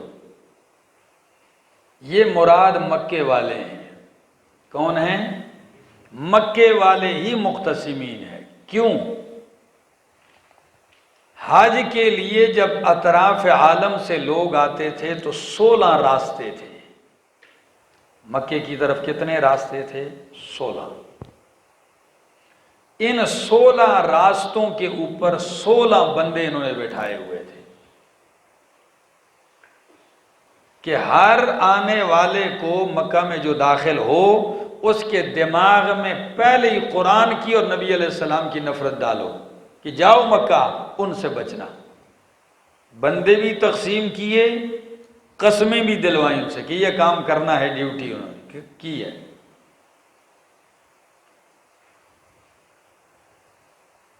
اب آگے عذاب کیا آیا ان پر؟ تو مفسرین کرام دو باتیں لکھتے ہیں۔ ایک تو بخاری کی حدیث کہ وہ عذاب ان پہ یہ آیا کہ نبی علیہ السلام نے بددعا کرتے ہوئے فرمایا، اللہ ان کے اوپر بھی یوسف علیہ السلام کے زمانے والے قادسالی بھیج دے۔ تو 7 سال مکے والوں پر قادسالی آئی ہے، یہ حدیث میں ہے بخاری۔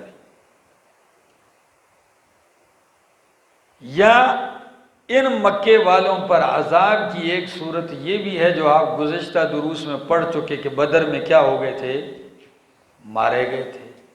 تیسرا قول کہ مقتسمین، یہ امام خازن رحمت اللہ تعالی علیہ اپنی تفسیر خازن میں لکھتے ہیں کہ یہ 16 بندے جو بیٹھے ہوئے تھے نا 16 جگہوں پہ، ان ایک کو بھی اللہ نے نہیں چھوڑا، یہ سارے مردار ہوئے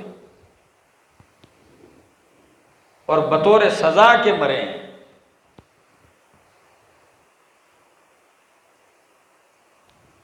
جی خازن، تفسیر خازن۔ دوسری بات کہ مقتسمین، تقسیم کرنے والے قرآن کو، کس کو؟ قرآن کو تقسیم کرنے والے۔ یہ قرآن کو کیسے تقسیم کرنے والے تھے؟ انہوں نے ایک حصے کو جھوٹ کہا، ایک حصے کو شاعری کہا، ایک حصے کو کہانت کاہنوں کا کلام کہا۔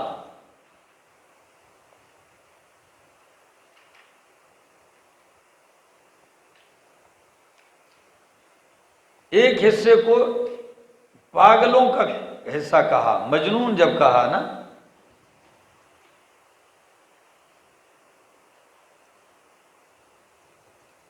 دوسری بات، تیسری بات کہ یہ قسمیں اٹھاتے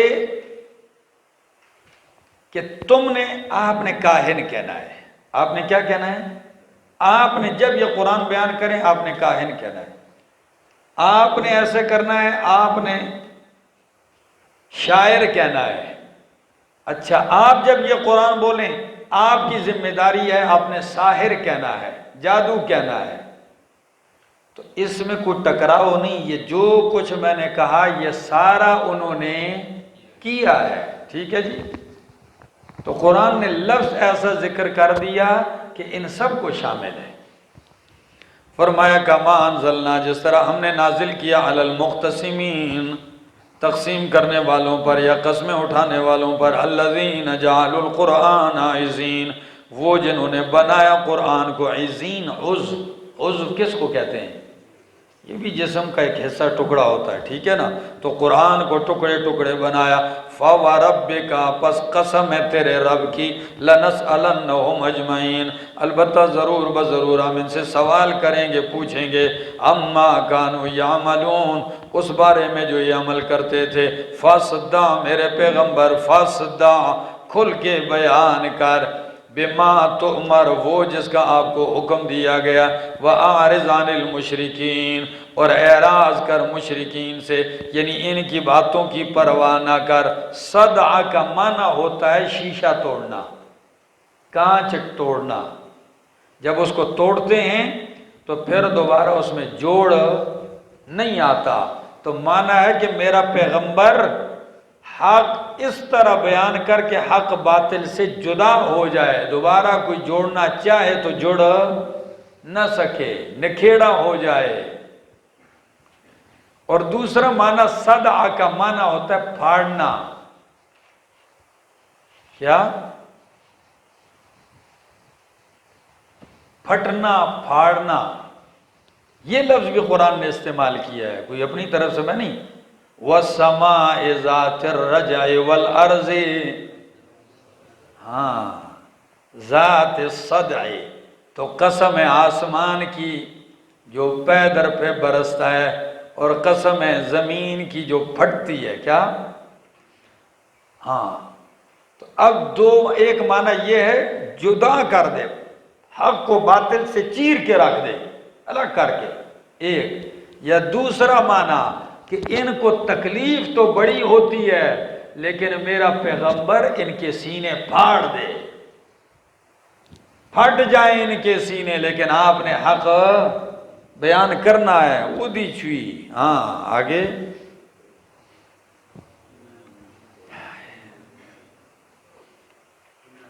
اِنَّا كَفَيْنَاكَ الْمُسْتَهْزِئِينَ، بے شک ہم آپ کی کفایت کرنے والے ہیں، المستہزئین، مستہزئین کو سزا دے کر، کس کو؟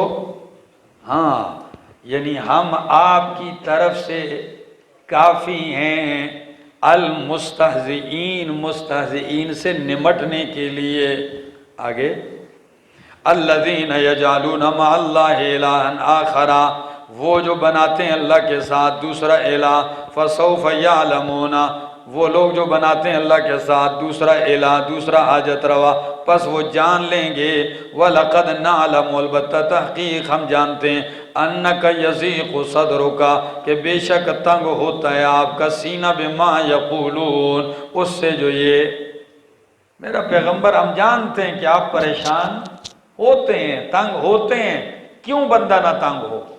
صبح ہو، شام ہو جائے، تپتی دھوپ ہو، کڑاکے کی دھوپ ہو، اوکاز کی منڈی ہو، اور سر کا خون پاؤں تک آئے۔ ایک صحابی اپنا واقعہ ذکر کرتے ہیں کہ میں اس وقت ایمان نہیں لایا، تو میں نے دیکھا کہ ایک شخص ہے، نوجوان، خوبصورتی کی انتہا ہے، جمال کی انتہا ہے، وہ اوکاز کی منڈی میں لگا ہوا ہے اور ایک صدا لگا رہا ہے، اور ایک بزرگ آدمی، بزرگ شخص معزز، وہ پیچھے کھڑا ہے اور پتھر مار رہا ہے، وہ پتھر مار رہا ہے، اور یہ نوجوان لا الہ الا اللہ کی صدا بلند کرتا ہے، اور میں دیکھ رہا ہوں کہ اس کے سر کا خون پاؤں تک پہنچتا ہے۔ اتنے میں دیکھتا ہوں کہ ایک لڑکی آتی ہے اور وہ اس شخصیت کے کیا کرتی ہے، پاؤں سے خون صاف کرتی ہے چہرے سے۔ میں نے کسی سے پوچھا کہ بھائی یہ لڑکا کون ہے، یہ بڑی عمر والا کون ہے؟ تو بتانے والے نے کہا کہ یہ جو لا الہ الا اللہ کی صدا بلند کر رہے ہیں یہ محمد الرسول اللہ ہے۔ میں نے کہا یہ مارنے والا؟ کہا یہ کوئی اور نہیں، یہ ان کا اپنا حقیقی چچا ہے۔ کون ہے؟ یہ ان کا چچا ہے۔ تو اب بتاؤ تنگ ہوتا ہے انسان کی نہیں ہوتا؟ جی بہت تنگ ہوتا ہے۔ تو اللہ تسلیاں بھی ایسے دیتا ہے، فرمایا لقد نعلم، ہم جانتے ہیں، انک یضیق صدرک، کہ تنگ ہوتا ہے آپ کا سینہ، بما یقولون، اس کے ساتھ جو یہ کہتے ہیں، فسبح بحمد ربک، پس تو پاکی بیان کر اپنے رب کی حمد کے ساتھ، وکم من الساجدین، اور ہو جا سجدہ کرنے والوں میں سے، وَعْبُدْ رَبَّكَ حَتَّى يَأْتِيَكَ الْيَقِينَ، اور بندگی کر اپنے رب کی یہاں تک کہ تجھے یقین آ جائے، یعنی موت آ جائے۔ یقینی چیز کیا مراد ہے؟ موت آ جائے۔ سورہ مدثر آیت نمبر 47 نکالیے ذرا۔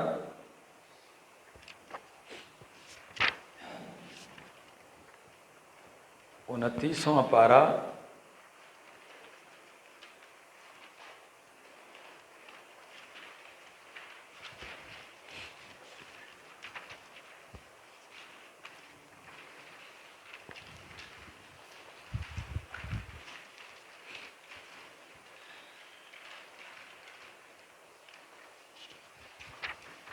مل گئی آیت؟